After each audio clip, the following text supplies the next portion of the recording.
や、闇のやり込みプレイヤー、あかねちゃんやで。付き添いの葵です。葵は、スカイリムの破壊魔法は弱いって話、聞いたことないか？有名な話だよね。それはもう過去の話なんや。今のスカイリムなら、破壊魔法でも1000級で活躍できるで。そうなんだ。ああ、AE 版で追加された破壊魔法が激強でな。これ使えば、破壊魔法でも楽々攻略できるで。AE って、有料のモッドがついてくるやつだっけ？それって結局、モッドで追加された魔法が強いってだけじゃないの？まあ、そうなんやけど、公式公認のモッドなんやし、仕様の一部と言ってええやろ。とにかくや、この動画は AE で追加された破壊魔法を使って、スカイリムを楽々攻略していこうっちゅうもんや。いやー、でも、今じゃ、縛り内容の説明や。詳細な縛り内容はこちら。一つ一つ説明してると時間かかるから簡単にまとめると、破壊魔法メイン、駐車禁止、難易度レジェンダリーって感じやな。難易度レジェンダリーやとこちらが与えるダメージが4分の1、受けるダメージが3倍になるで。破壊魔法のみやと敵を倒すのに必要なマジカが単純計算で4倍になるっちゅうことやな。めちゃめちゃ厳しそうに見えるかもしれんけど、そんなハンで吹き飛ばすくらいのポテンシャルが AE の破壊魔法にはあるで。というわけやけど、葵、何か質問あるか？そもそもなんで AE 版なんて発売しちゃったの？用意スタート。はい。というわけで、キャラメイクまで来たで、種族はどうするの？まあ、ハイエルフ一択やな。ハイエルフは、種族ボーナスで最大マジカがプラス50されるんや。50は大きいね。しかも、種族固有パワーの高貴な生まれで1分間だけマジカを高速で回復できるんや。魔法使いにはぴったりだね。だがな、葵。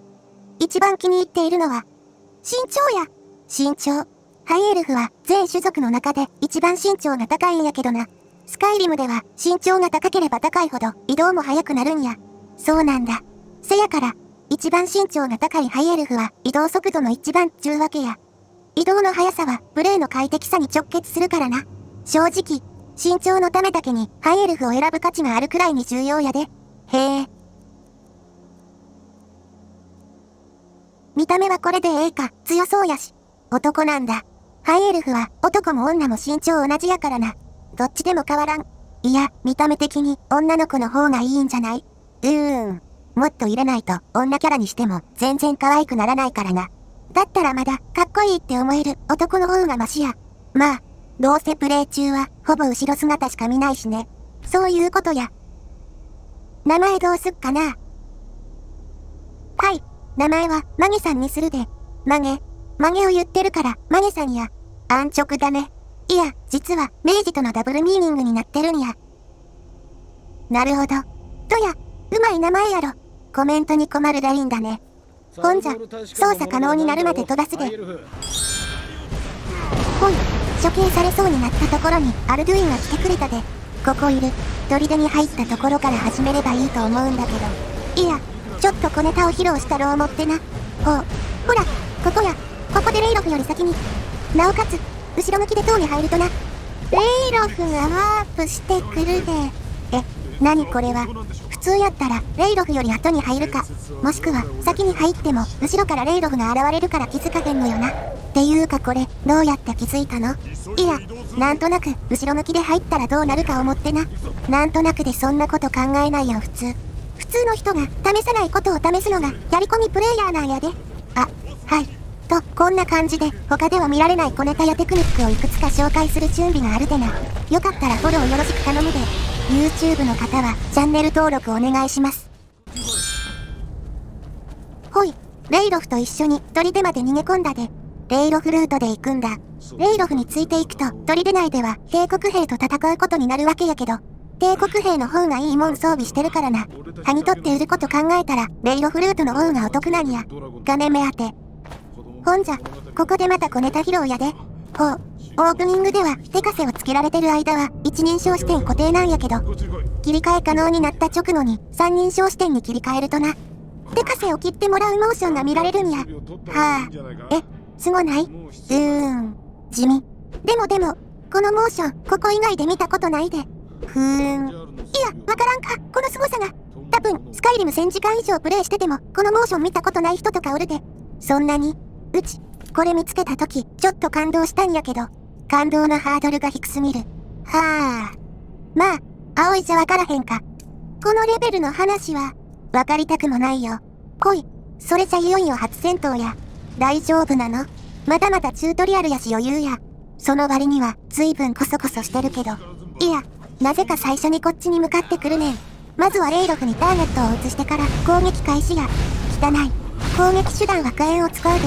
すべてのドバキンが最初から覚えてる破壊魔法や。1秒ごとに8のダメージってことは、難易度レジェンダリーやと1秒にダメージってことやな。でも割と順調に削れてるね。まだ敵の HP も低いしな。でも、ノーマルやとこの4倍削れてるって考えると、いかにノーマルがぬるいかがわかるな。キルムーブ発動したね。これで初戦は突破や。マジかはギリギリやったが、どうにか倒せたな。お姉ちゃん、私、すごいことに気づいちゃった。なんや？お姉ちゃんがそこにいると、マジカゲージが見えない。やっと。あ、見えてきた。マジカが少なくなると隠れちゃうみたいだね。なんやと葵。それは、マジか。今のギャグが面白かった方はいいねお願いします。やめてお姉ちゃんせっかくいいねをしてくれた人が解除しちゃう。はい。それではここで、プレイ環境の説明などさせていただきます。マジカゲージは、うちがプレイしてるのは、PC 版のスカイリム AE 日本語版やで。うちも、あんまり詳しいわけやないけどな。SE 版までの DLC に加えて、クリエーションクラブっていうところで、有料で販売されてたモッド全部をまとめたものや。これ自体は、去年の11月に配信されたんやけど、日本語版がなかなか配信されんかったんよな。2022年の早い時期には配信するって言ってたよね。ところが、今年の9月15日に突然日本語版が配信されたんや。早い時期とは一体。で、今うちがプレイしてるのが、その最新の日本語版 AE や。PC 版やけど、クリエーションクラブ以外のモッドは入れてへんで。もっと入れたら縛りプレイの意味ないもんね。意味ないとは言わんけどな。この動画は AE 版の破壊魔法の強さを見せるのが目的やから。他のモッド入れてバランスが変わってしまったら目的は達成できなくなってまうな。ただまあ、完全に何も手を加えてないかというと、そうとも言えんのやけどな。どういうこと？ INI ファイルとコントロールマップを多少書き換えてるで。INI、コントロールマップ。多少マニアックな話になるから結論だけ説明すると、普通のスカイリムより少しだけ操作が快適になってるで。例えば、一人称視点と三人称視点の切り替え。この動画では一瞬で切り替わってるけど、普通はカメラが滑らかに動いて切り替わるで。なるほど。確かに変わってるね。これくらいのちょっと快適になる変更はしてるけど、難易度には影響ないと思ってもらってええで。まあ、難易度が変わらないなら。本で AE なんやが英語版が配信された当時に一通りプレイ済みやで。アップデート拒否した人も結構いたみたいだけどね。うちは新しいコンテンツが増えて普通に嬉しかったで。そういうわけで当時 AE 版をプレイした時にな、追加された破壊魔法が強すぎてビビったんよ。そんなに強いの？葵もビビるで。難易度がどうとかそういう問題やない。そこまで言われると気になるね。まあ、楽しみにしててくれ。そういえば火炎を使う時のコツなんやけど、当て続けるんじゃなくて、こまめに止めた方がダメージ効率がええで。さっきから小出しにしてたよね。火炎は当てるのをやめた後もちょっとの間追加ダメージが入るんやが、この追加ダメージは火炎本体を当ててる間は発生せんのや。だからこまめに止める必要があったんだね。そういうことや。まあ、エルメントリで出たらもう火炎は使わんけどな。悲しい。よし、拷問室クリアや。回収はカットするで。何してるの？いや、この隙間からロープ取れんもんかと。鍵開けたら解錠スキル上がっちゃうもんね。お、いけたで。素人レベルの鍵1個くらいなら開けても大丈夫やけどな。あそこにある本と薬も取れんかな？お、しゃがんだらいけたで。鍵開けなくても取れるんだ。そうみたいやな。でもさ、鍵開けられないとこの先困らない。まあ、なんとかなるやろ。だといいけど。ほんじゃ、早速装備や。顔隠れちゃったね。それはしゃあない。でも、これでだいぶ戦いやすくなったで。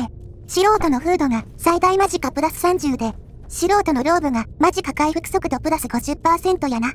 初期マジカが150やったから、これで今の最大マジカは180や。レベル1にしては破格だね。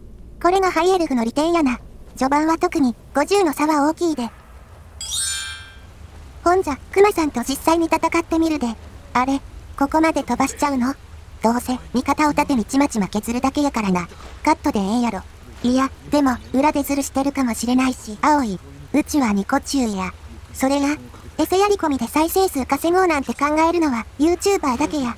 うちはニコ中やから、不正の心配なんていらんで。